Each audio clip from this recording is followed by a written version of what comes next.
Hello बच्चों, welcome to गणित अंक। बच्चा लोग अगेन आज बहुत सारे स्टूडेंट्स मुझसे मिलने आए हैं और हम लोगों ने काफ़ी अलग अलग डिस्कशन किया है।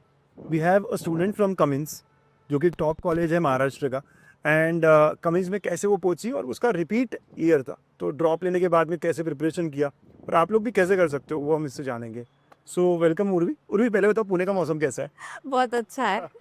लेकिन बहुत बदलता रहता है, कभी भी बारिश हो जाती है। लेकिन पुणे का मौसम हमेशा अच्छा रहता है। अच्छा रहता है। So Urvi is from Cummins. Urvi, percentage कितने थे आपके? 98.89 इन सीईटी एंड 96.69 फॉर एनजेई। राइट। कितना डिफिकल्ट डिसीजन था, क्योंकि नीट से एक तो एमएससी की तरफ आना और ऊपर से रिपीट भी करना। रिपीट था आपका, थर्ड ईयर था ये। How difficult it was to take this decision? बहुत ज़्यादा डिफिकल्ट था, मतलब मुझे ऐसा बताने में भी बहुत ऐसा ये हो रहा है कि मैं घर से बाहर नहीं निकलती थी कि कोई पूछेगा क्या कर रही है, अभी हो गया 11 12 तेरा, अभी 12th में इतने परसेंट आ भी गए तो फिर बाद में क्या, किस कॉलेज में एडमिशन दिया। बहुत, मतलब जो नेबर्स थे उनको पता भी नहीं था कि मैं घर पे हूँ।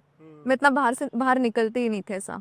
और अगर किसी स्टेशनरी गई या कुछ लेने गई, तब किसी ने पूछा तो मैं ऐसा रैंडम कॉलेज, नासिक का रैंडम कॉलेज बता देती थी और वहां ऐसे से निकलती ऐसा। थी? हाँ, मतलब क्या बताओ कि ड्रॉप लिया, ये इसके लिए प्रिपेयर कर रही हूँ और ऐसा स्विच किया, करेक्ट, इसलिए। Very nice.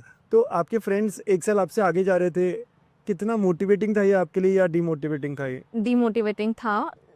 इसलिए मैंने सोशल मीडिया, मतलब इंस्टा कुछ है, स्नैप, मैंने डिलीट कर दिया था उस समय, क्योंकि मैं खुद ऐसी सिचुएशन में नहीं थी कि मैं दूसरों के फ्रेशर्स के स्टोरी देखूँ या इंडक्शन या कुछ इवेंट्स है वो देख के खुद को मुझे रिग्रेट में नहीं डालना था, ना गिल्ट देना था। राइट, कुछ लोग इससे मोटिवेट भी होते हैं, हाँ, लेकिन राइट। हाँ। अच्छा, आपने रिपीट किया। रिपीट जब किया, आपने बताया मुझे, आपने इसी महीने से स्टार्ट किया था, दिवाली के आसपास। तो किस तरह जो बच्चे अभी देख रहे हैं आपको, आपसे मतलब सीखना चाहेंगे कि कैसे वो भी इस समय स्टार्ट करके आपकी तरह 98 99 परसेंटाइल की तरफ जा सकते हैं? लाइक मैंने इससे, मतलब दिवाली के बाद स्टार्ट किया था। तब तब तक तो मैं सिर्फ फिजिक्स केमिस्ट्री पे ध्यान दे रही थी और मैथ्स करना चाहती थी, लेकिन हो ही नहीं रहा था। मतलब बेसिक मैथ्स में ही 1 2 महीना तक स्टक थी।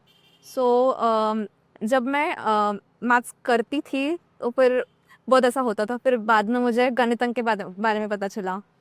उससे मैंने उनके बोर्ड्स के लेक्चर्स देखे, क्योंकि बेसिक्स मेरे को स्ट्रॉन्ग करने थे। उसके बाद बीटा 3.0, बीटा 4.0। ये भी सही, मतलब आपको बोर्ड देना भी नहीं था, फिर भी आप हाँ। बोर्ड्स के लेक्चर देखे क्योंकि बेसिक्स करने हैं आपको, फिर बेटा वगैरह से किया। Very nice. तो आपके धीरे धीरे फिर स्ट्रांग होते गए और आपने स्कोर करा। लेकिन आपने ऐसे कुछ गोल्स रखे थे क्या कि इस महीने में इतना होना चाहिए, उस महीने में इतना होना चाहिए?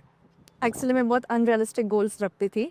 लाइक एक दिन में ये सब खत्म करना है, इंटीग्रेशन आज हो जानी चाहिए, ऐसा वैसा। उससे मैं बहुत बार ऐसा डिप्रेस भी हो जाती थी, लेकिन खुद को ये समझाती थी कि हाँ, आज नहीं हुआ कल करूँगी, ऐसा। और ये बहुत बच्चे करते हैं, गोल्स करते लेकिन टिक नहीं कर पाते कि इतना सारा एक दिन में सब कर लूंगा, ऐसे हाँ। हाइपोथेटिकल हो जाता है। लाइक मैं भी संडे को ऐसा रखूंगी कि हाँ, इसके टेस्ट देने, जो जो पढ़ा है। मैं इतने टेस्ट असाइन करती थी खुद को कि वो टिक ही नहीं हो पाते थे। तो इम्प्रूव नहीं करा कभी, ऐसे ही होता रहा हमेशा? नहीं, फिर बाद में इम्प्रूव करा। कैसे मतलब? 2 3 ही रखे, ज़्यादा खुद को लोड नहीं किया।